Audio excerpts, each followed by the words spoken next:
I'm Tracy. I'm a reference librarian here at the library, and I did a history talk last year about Queen Elizabeth II and her early life.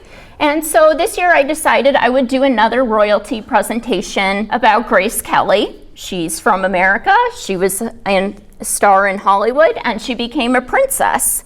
So I am going to talk about her today. I have a background in history, and I'm really excited to share her story today. So she's actually still, after all these years, one of the most popular recent monarchs. She was Princess of Monaco. She was also a Hollywood actress. She was from Philadelphia, and so we're going to go over a little bit about what made her so popular and what was captivating about her and her legacy.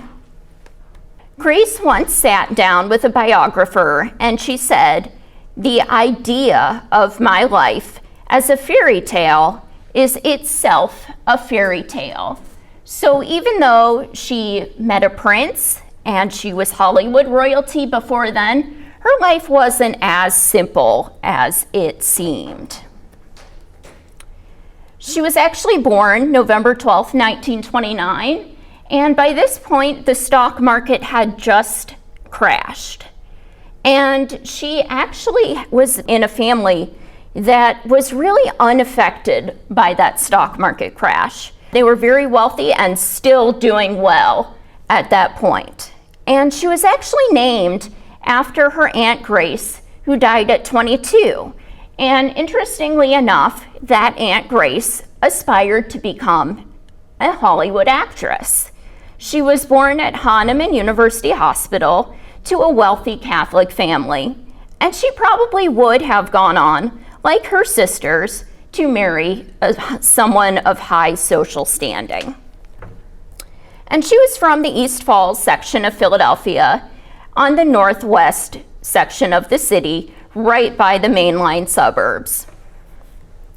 So her early life actually was very uneventful. She went to St. Bridget's School for elementary school and Ravenhill Academy for middle school. She modeled with her mother and sisters and participated in charity events. She was shy compared to her outspoken siblings and often seemed like she would be the least likely to succeed in her father's eyes. Her parents were not easy to please, and she often felt lost. She was not only shy, but she wore glasses, and she was a little bit chubby as a child. And she found acting when she was around 12 years old, attending Ravenhill Academy. She joined the Old Players Academy in East Falls. And the Old Players Academy actually still exists to this day. It's almost 100 years running, and it's still the same community theater it always was, and they've done about 500 productions now. She was 12 when she was in her first play called Don't Feed the Animals, and the lead actually forgot her lines, but Grace remembered all the lines, and she stepped in to help. Her little sister, Lizanne, also liked theater, but preferred sports. She was also in the Old Players Academy. Grace's parents were influential people in society. Her father was a self-made millionaire. He was not part of the mainline elite, but he wanted to be. Mainline was where all the old suburbs were in Philadelphia, where the country houses were, on the old railroad line, west of the city. He was a very competitive person, and he was a businessman who worked in the brickwork contracting business. He was also a 3-time gold medalist in sculling and an Olympic champion. He ran for mayor of Philadelphia. He did not win, but he was the son of Irish immigrants.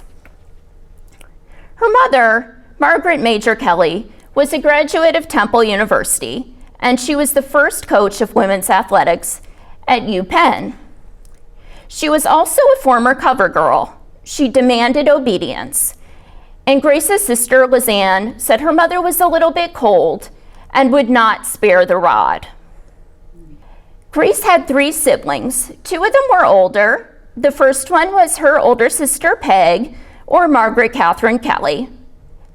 Meg was her father's favorite and longed for her approval.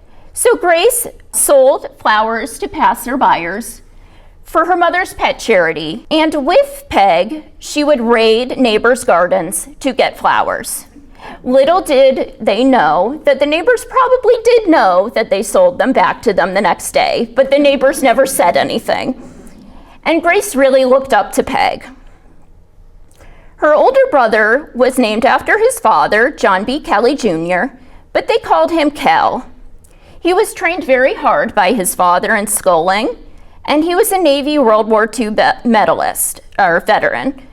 He did win the U.S. single sculls, but he never won an Olympic gold medal. And this disappointed his father very much. And some people thought he had failed. He did win the bronze medal at the Olympics. So Kel was also very affected by family competitives like Grace. There was a street in Philadelphia named after him. It's called Kelly Drive, and it's along the Schuylkill River, and it's on the Fairmount Park area if you are going from the Art Museum through East Falls, where they live. Kel and his father are both in the Olympic Hall of Fame. Probably the closest to Grace was her sister Lizanne, Elizabeth A. Kelly. Lizanne was younger, and she acted with Grace, and she also was her chaperone at all her movies. And she did interviews later in life. When Grace died, Caroline, her daughter, called Lizanne to tell her that Mommy had died. Grace always said, "We were always competing for everything and competing for love." It's quite amazing that these children, who were so competitive to gain their parents' love, did not come to resent each other or be angry about all the things that they were competing about and not always winning. Lizanne said that Grace seemed happy, though Grace had worked with biographers for many years, stating these stories about competitiveness and how they impacted her life. So Grace only had one grandparent when she was alive, and that was Margaretha Berg, her mother's mother. But she had 4 grandparents originally, and Ancestry was actually very important to Grace. She went to all the homelands of all her grandparents during her lifetime. So her paternal grandparents were Irish immigrants. They actually immigrated in the second half of the 19th century, like many others in Ireland. At that point, there was the potato famine going around, and many people were hungry. So many of the Irish people immigrated. Both of these were from County Mayo, and Grace visited there in her lifetime. Her mother's family was from Schloss Helmsdorf, Germany. And interestingly enough, when people did her ancestry, they found that there were noble women in Grace's ancestry. And she did travel to see her mother's homeland. And they also immigrated in the 19th to 20th century. And they were Lutheran. So Grace's mother actually converted to Catholicism to marry Grace's father. And Grace did have 2 uncles in show business. One was Walter Kelly, a vaudeville entertainer, which he was a comedian, a Broadway star, and on films. But tragically, Walter was hit by a car in 1939 and died of his injuries. Her Uncle George was probably the most influential in her life. He was very supportive of her, and he also was the black sheep of his own family. He was in a relationship with William Wegley, and the family kind of disowned him after that. He was a playwright known for his satire comedies, and he actually helped Grace later get her career started. He actually became a director because his satire comedies were no longer popular, and he did not wish to write in a different style other than his own, so he became a director. And he actually was a playwright who won a Pulitzer Prize in 1925 for Craig's Wife. She had a cousin, John Lehman Jr., who is also the U.S. Secretary of the Navy during Franklin Delano Roosevelt's reign. So you can see that this is a very prolific family. But someone who wasn't a family member was her African-American chauffeur, Forty. And he worked for the Kelly family, and he actually picked Grace up when she was about to get engaged, and she kissed him on the cheek. They were always very close, and she always said that she was colorblind. So Grace graduated from high school in 1947. She went to an all-girls college prep school in Germantown called the Stevens School. And she continued acting throughout high school. And by her classmates, she actually was voted most likely to succeed and be a Hollywood star. And one of her teachers said she wasn't really interested in scholastic achievement. She gave priority to drama and boys. But I don't think that's so unusual for someone of her time, and I don't think it's unusual for her because drama was what she wanted to do with her life, so of course she wanted to perfect it. Her dream college was actually Bennington College in Bennington, Vermont, and you can see it looks rather beautiful and picturesque. They had a fantastic drama program, so she wanted to attend to study the performing arts. Unfortunately, because she wasn't a major scholar or student, she did not get in because of her poor math score. But she wasn't disappointed at all. She actually made plans to go to New York. She said, "You don't get anything for nothing. Everything has to be earned through work, persistence, and honesty." So she moved to New York, and she was actually not upset about her setback. Her parents were unhappy. Her father always remarked that acting was a slim cut above a streetwalker. So her Uncle George was the one that encouraged her and mentored her. And actually, the Academy of Dramatic Arts, where Grace went, was full at the time. They had met their quota. So Uncle George persuaded the school to let her have an audition. And she actually auditioned with his Torchbearers play. And she got in. She enjoyed dance, but was too tall to be a ballerina.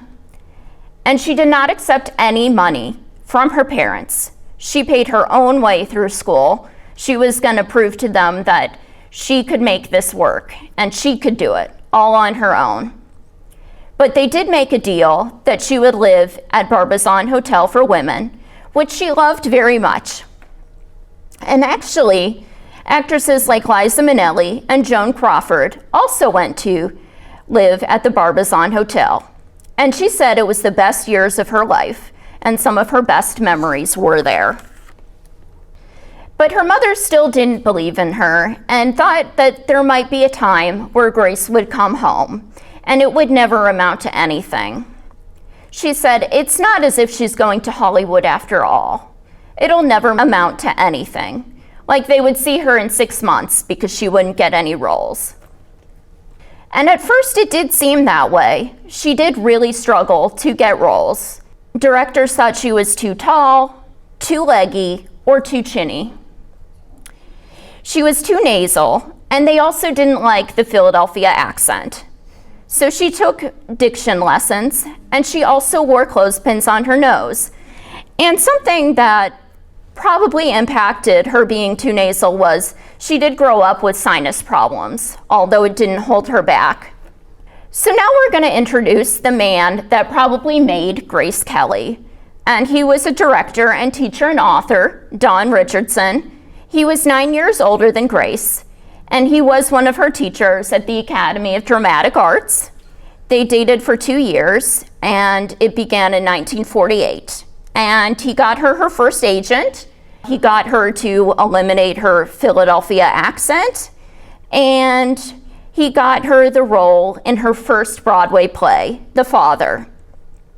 The people at The Father, the directors, were really unsure that she could do it. They weren't sold on Grace Kelly playing the lead in that Broadway play. So Dawn Richardson actually paid her salary. And Grace's parents really did not like Dawn. And that was probably because the Jewish community and the Catholic community in Philadelphia at that point really didn't interact at all. They didn't really have a relationship. So they couldn't understand how that would possibly work long term.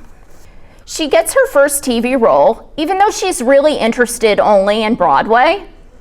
She did not accept roles from other places like TV or film, even though she just wanted to be on Broadway. She was in Kraft Television Theater, and Kraft Television Theater actually ran for 11 years, and it launched so many careers. It had 650 comedies or dramas total, and it actually offered new television plays weekly.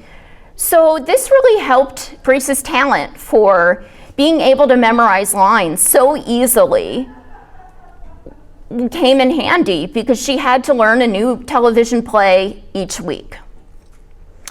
And her first character that she played was actually called Old Lady Robbins.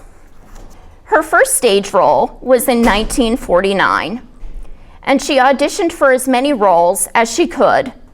She was playing Bertha this time in The Father. Her voice didn't really project well, and it didn't get the best reviews, but it gave her the experience she needed to become an actress. And the role really did suit her very well. It was about two parents who were arguing how to raise their own child, and they're both really trying to control her. And Grace really was born for a role like this because her parents were very overbearing and outspoken, and they really did try to raise her a certain way and interfere in certain aspects of her life. From 1950 to 1952, she appeared in Ripley's Believe It or Not and the Philco Television Playhouse. These were both anthology series, so there was a different story each week. And there was the Actor Studio, and that was actually the first story to be picked up after being canceled. This was really the golden age of television. Her first film actually happened in 1951, and it was called 14 Hours. And she's actually barely featured in this film, but people really noticed her, although she was only in it for a couple minutes. And she was noticed by Gary Cooper, and this led to her next role, High Noon, and a national fan base. 14 Hours is about the police trying to stop a man from jumping to his death. So one of the most exciting points was the Grace Kelly fan club. And this began right after 14 Hours. People immediately start noticing Grace, and they're really excited about this new actress. And Grace finds it amusing. Why are all these people starting this fan base about me? Why are they all talking about me? I mean, that's wonderful, the publicity, but I don't really get why. And it attracted people from all over the United States and the world. So here you see an article all about Grace and her fan club. So she is standing there with Eugene Gilbert and Ardeen Mirmo for the Eugene Register Guard. And that is the president and vice president of the Grace Kelly fan club. And they say, we'll go along with her. It's up to her. The article is from 1956, right before Grace gives up acting. So Grace makes a new friend in 1951, Josephine Baker, one of the most famous actresses of that age. And despite their very different upbringings and social standing, they form a long-lasting friendship. Josephine came from a poor African-American family. Grace was from a wealthy family up north in Philadelphia.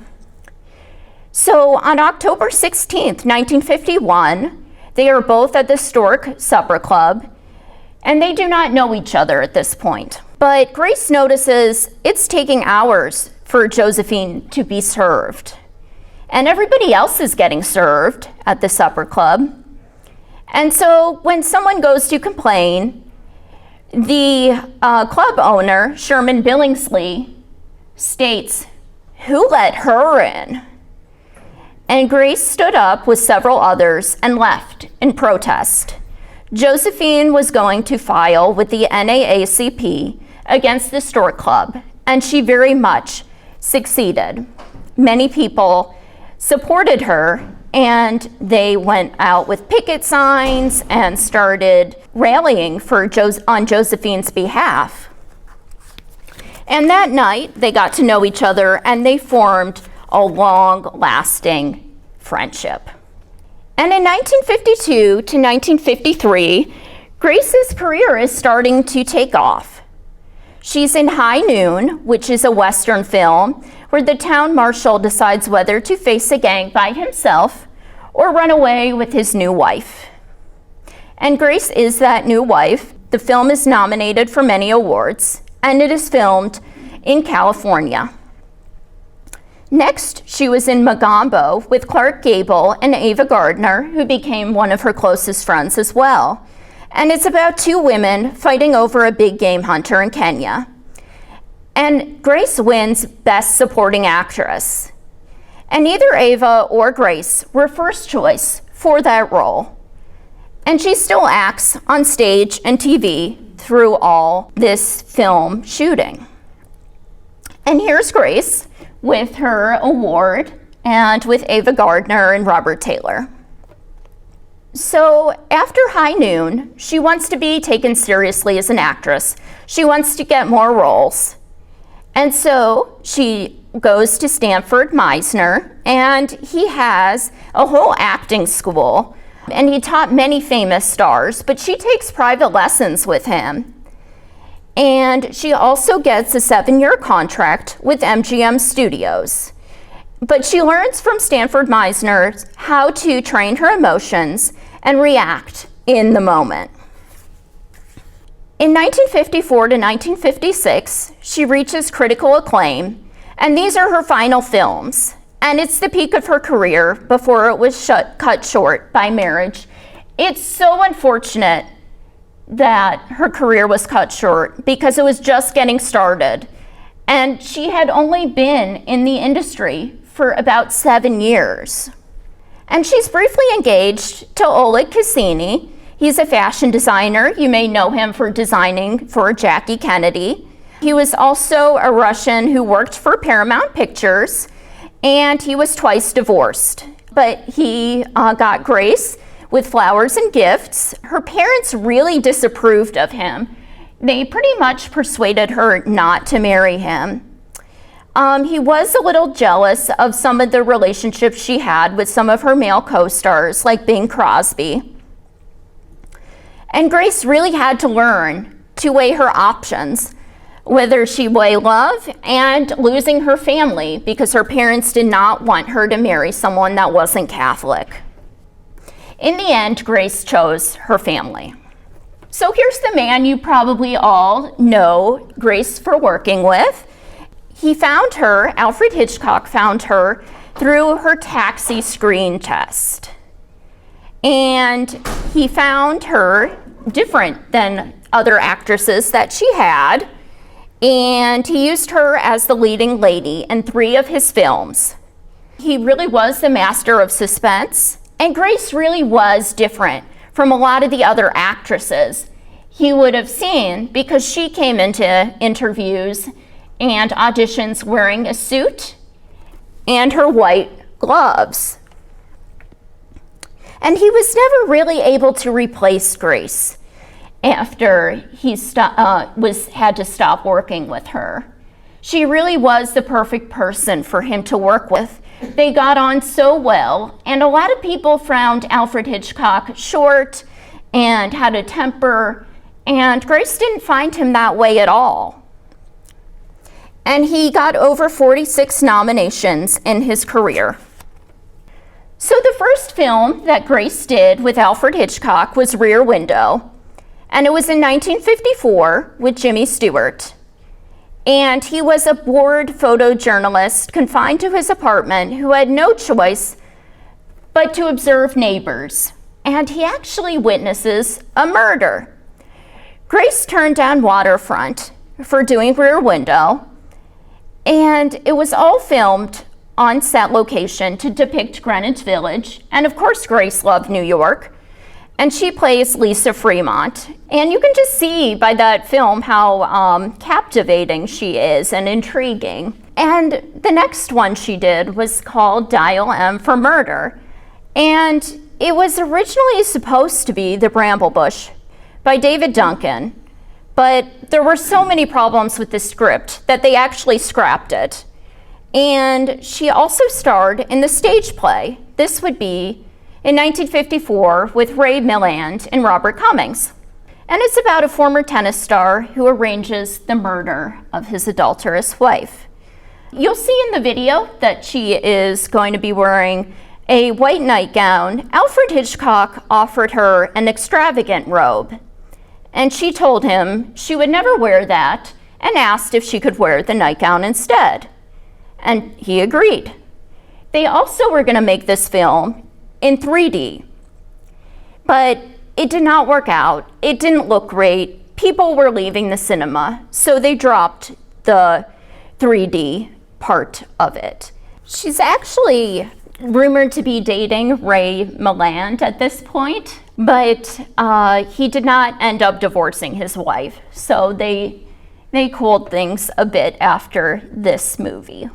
And the next movie that Grace was in, the final one with Alfred Hitchcock, was To Catch a Thief, and it stars Cary Grant as a former thief suspected of a new series of crimes, and Grace Kelly as the woman who romances him. And this is done with Vista Vision widescreen process, and it's the only Hitchcock film done with Paramount Pictures. And it's filmed in Hollywood and the Alpes Maritimes on southeast France. And Edith Head does the costumes, and she also did Rear Windows as well, and many Audrey Hepburn movies. People loved this movie. They gave it great reviews, but they missed the suspense. They kept asking, Mr. Hitchcock, where is your suspense? Please go back to the suspense. And he did, but not with Grace, unfortunately. And how many of you knew Grace was in a war film? She was in Bridges of Toko-Ri. It was about the lives and pilots and crew in North Korea. And this was done with William Holden. And it was based off a novel by James Michener. And it was well received.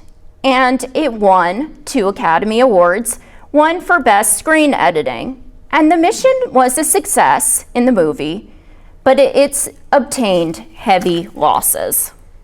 The next is The Country Girl with Will Holden and Bing Crosby. And this is nominated for 18 awards. It got excellent reviews, and it's about a director hires an alcoholic has-been and strikes up a stormy relationship with the actor's wife, who he believes is the cause of the man's problems. It's a role very much against Grace's norm. And then the Academy Awards. Grace wins Best Actress at the Academy Awards in 1955, and she was up against Audrey Hepburn and Judy Garland and beat them both. It still did not please her father. He was not to do with anything that had to do with acting. He was not pleased. But Grace wore a French silk dress that was blue by Edith Head, and her hair was styled by Lenore Weaver, who did her hair in all the Hitchcock films. And there she is with Marlon Brando, the winner of Best Actor for Waterfront. And let's take a look at Grace's Oscar speech. As I was going to say last year, well, time is running short again. So the award for the best performance by an actress, Grace Kelly for the country.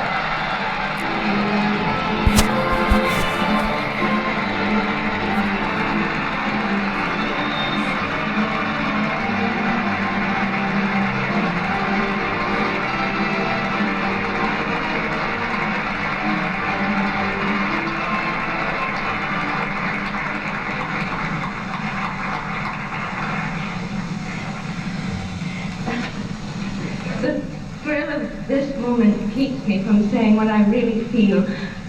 I can only say thank you with all my heart to all who made this possible for me. Thank you.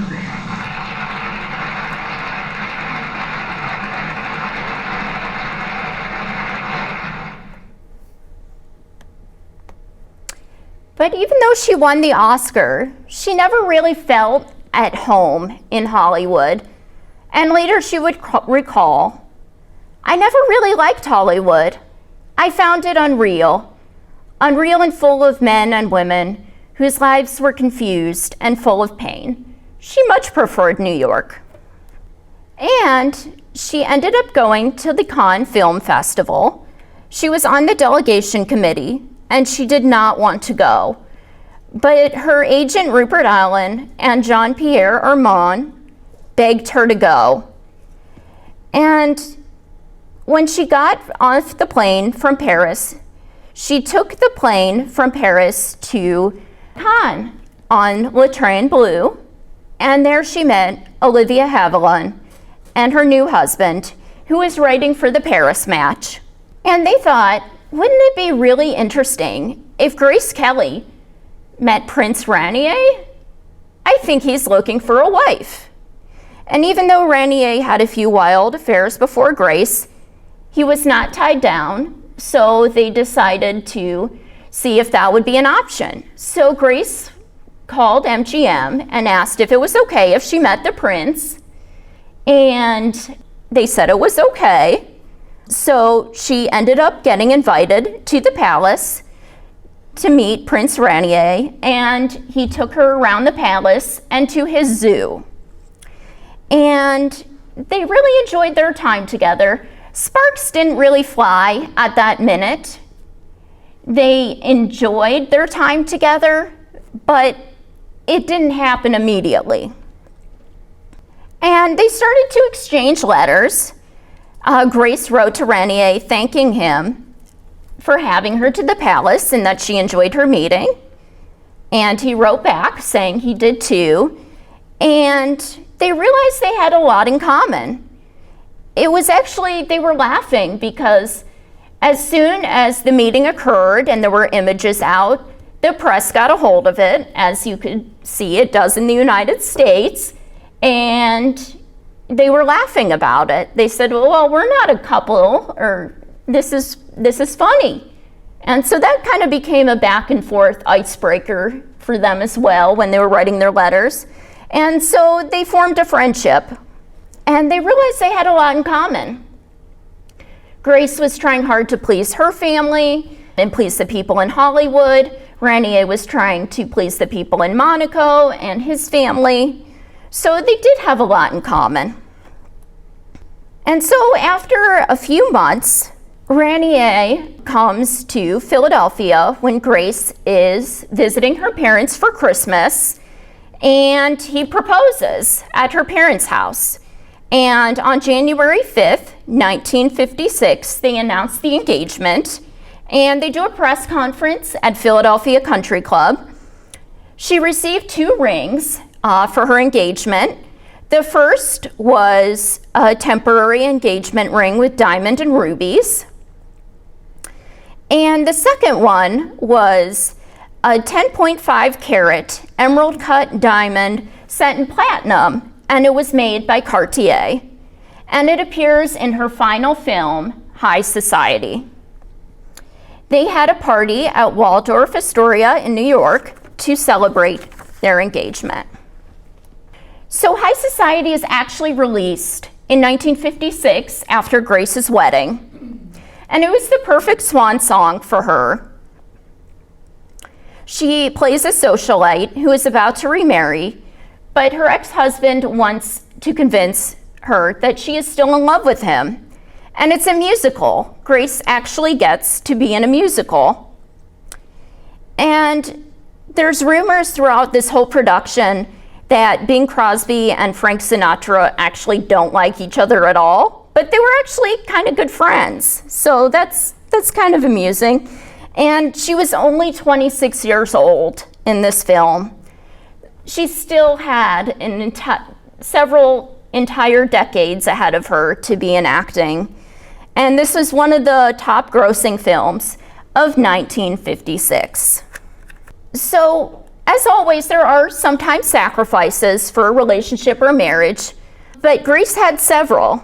She had to give up acting, and she lost millions of dollars. She gave tons of money to the Grimaldi family, 1 to 2 million for a dowry.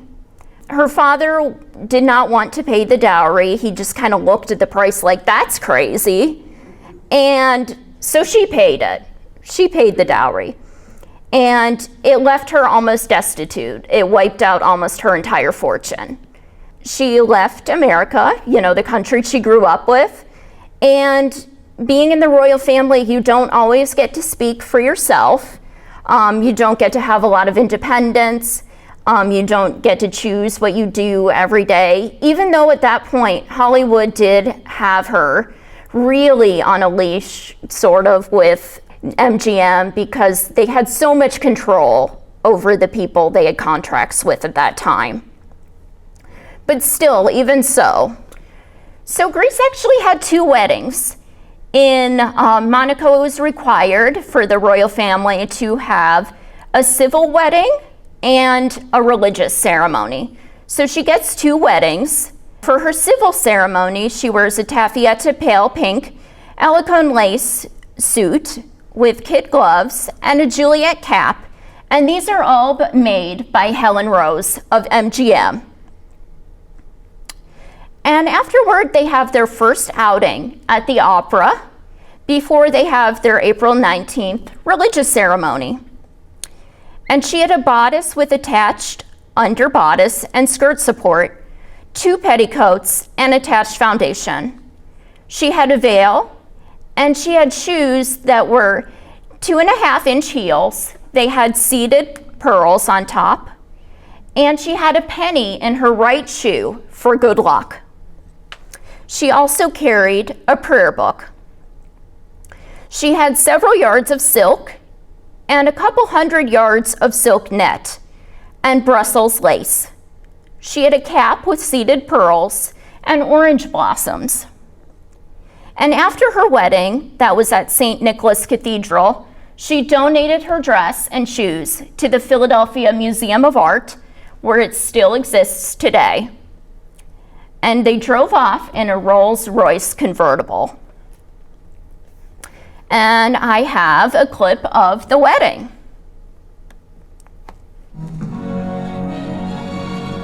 After all the fever of publicity, the acres of newsprint, the fashion notes, and the jewel robberies, the great day approaches at last when Grace Kelly of Philadelphia, USA, will become the bride of Rainier, Prince of Monaco. Wedding gifts have come from all over the world. Gifts in gold and silver, jewelry and fine porcelain. Presents from kings and queens, presidents and commoners, movie magnates and millionaires. A pile of riches which look as though Aladdin had rubbed his lamp to furnish this fairy tale wedding. At the Opera House, Monegasques see Grace at her first public event as Rainier's wife. But she's still only half a princess. The civil marriage has been held privately, but the solemn cathedral ceremony is still to come. On the wedding day, the Mediterranean sun shines as brilliantly as anyone could wish when Grace arrives on her father's arm, past guards of honor from the visiting British, French, Italian, and American warships. A few minutes later, the bridegroom arrives.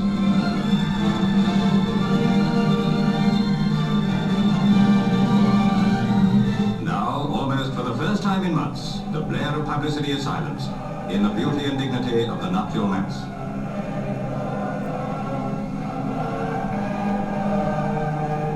The bride waits at the altar, and the bridegroom comes forward to join her. A quick smile from the prince, and the ceremony is due to begin.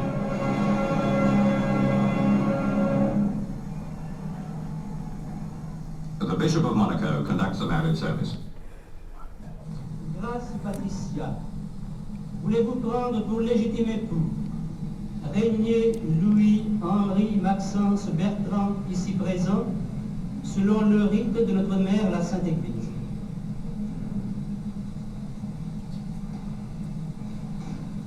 sigur conjungum vos in matrimonium in nomine Patris et Filii et Spiritus Sancti.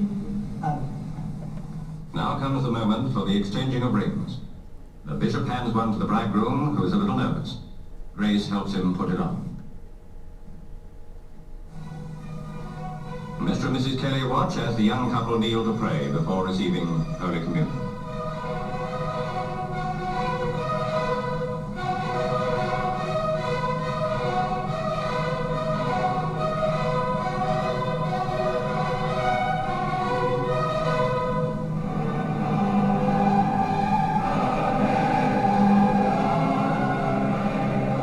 The wedding is over, and Prince Rainier's bride is no longer Grace Kelly, but Her Serene Highness Princess Grace of Monaco. The nervous tension of the last few days begins to relax as the Prince and Princess leave the cathedral to greet their cheering people. An open Rolls-Royce waits to drive them on a tour through the streets of Monte Carlo. As handsome a couple as any teller of fairy tales could have described. The Prince in his dark uniform with the shining epaulets, and the Princess in her ivory gown with its 300 yards of lace and 150 yards of silk. So, a Hollywood star becomes a princess, in a setting even Hollywood could scarcely have surpassed. All right, so we can't have a wedding without a wedding party. So Grace has Margaret Kelly Davis, her sister, as her maid of honor. There is Bettina Thompson Gray, Morick Frisbee Pomp, Carolyn Scott Reynolds, Sarah Pash Richardson, Rita Gam Lummett, and Judith Babylon Cantor. And Peggy's daughters are the child attendants, as well as Princess Annette's daughter and Prince Rainier's cousin, Sebastian von Furstenberg's son.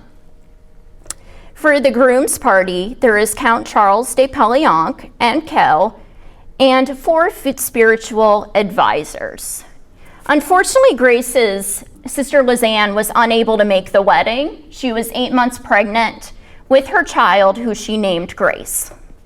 There were several famous attendees, like Ava Gardner, who you see in that photo over there, Cary Grant, David Niven, Aristotle Onassis, who gifted them a yacht for their wedding. Who doesn't want a yacht for their wedding?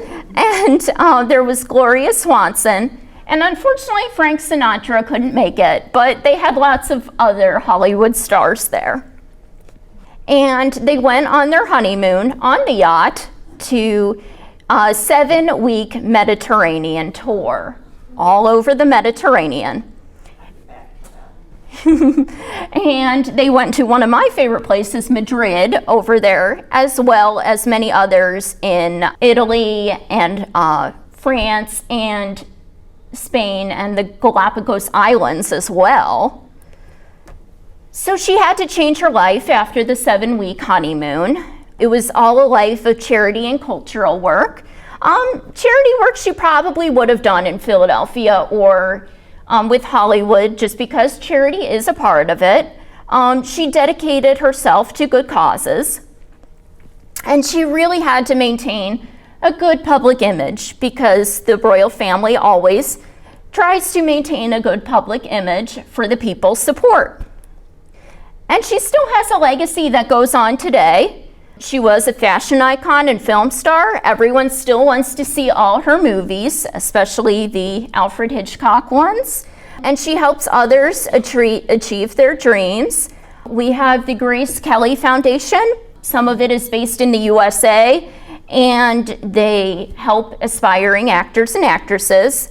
And her line still goes on. The Monaco royal family is still on the throne today.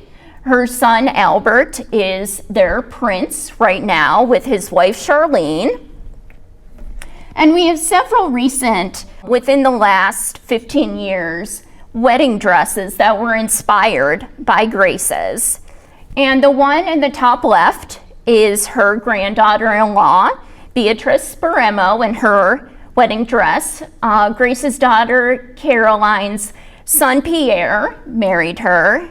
And in the top right, there is Alessandra de Osama, who married Christian of Hanover. And the one you probably know the best is in the bottom left, the Duchess of Cambridge, who married Prince William, Duke of Cambridge.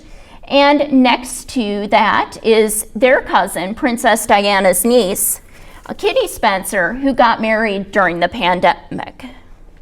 And here's the family today. So in the top left is all of Grace's children, Caroline, Albert, and Stephanie. And to the right is Prince Albert, his wife Charlene, and their two children who are twins, Jacques and Gabriella.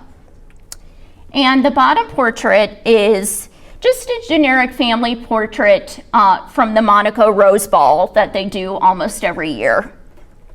And there are some interesting books and documentaries you can check out on Grace. She really is timeless, and everyone is still so fascinated by her, even though she died in 1982.